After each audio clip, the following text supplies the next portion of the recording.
What's up guys, welcome to TechTube and this video is all about electric bike.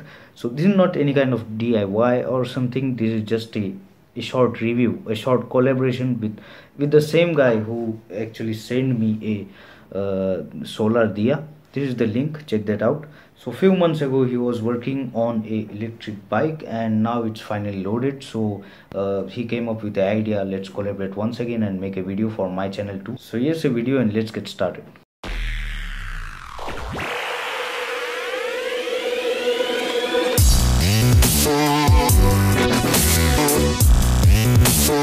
So what this guy did is he took chassis from old motorcycle and then he changed his rear tire, which comes with motor installed already. And the impressive part is there are no gears in this mechanism. He just used a wheel that already comes with motor, with a powerful motor actually, and the carrying capacity is 300 kilograms. And here in this video I can't mention the capacity of the battery because this is just a prototype and he's going to work on the battery in future too, and he's going to upgrade. He was thinking to add 2 batteries for backup.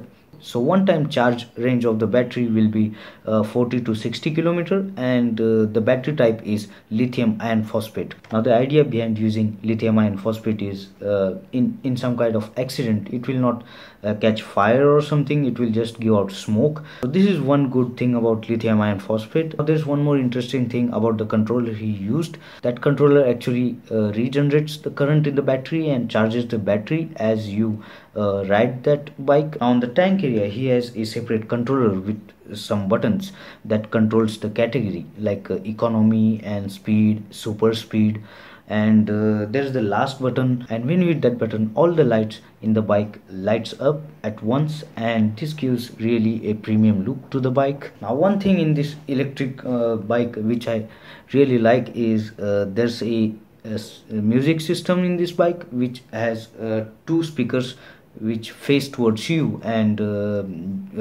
it is controlled by a small controller which is located on a tank, on the left side of a tank, which is very tiny, and you can control your musics to the phone using that Bluetooth system. So this is the best thing you can add in electric bikes. And when you are ready to ride, the first thing you have to do is you have to turn on the ignition and then hit the kill switch on, and the throttle to the motor is so responsive, it really gives a jerk to a bike as soon as you pull the throttle.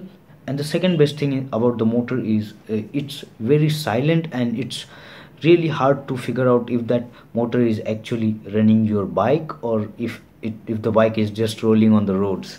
Now talking about speedometer, you have 2 speedometers, one on the handle and one on the tank, and the display which displays speed also displays your battery information on that display. If you want to build your own electric bike, you can also contact him. I'll be giving the link to his channel in the description, so check that out and enjoy the video.